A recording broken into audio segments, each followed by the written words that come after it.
Mga paps, ganito rin ba yung signal light switch nyo? Ayan o, pag i-signal ko sa kanan, sa kaliwa, ayan. Okay, di ba? Pero pagka pipindutin ko na, ayan, igikit na ako, tapos pindot, ayan na.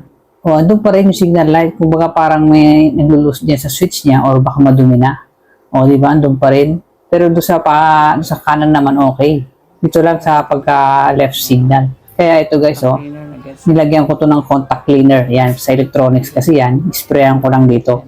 Kasi malamang may marumi yung loob niyan, kaya hindi nagko-contact yung switch. Yan. So, sprayan lang natin ng ganyan guys. Dapat contact cleaner ha, pang electronics kasi yan eh. Okay? O, so yan ha, try ko lang, signal pa rin. So, isang pindot lang guys, o, nawala na yung ilaw niya, di ba? So, okay na okay ito. Ganyan lang din gawin nyo mga guys.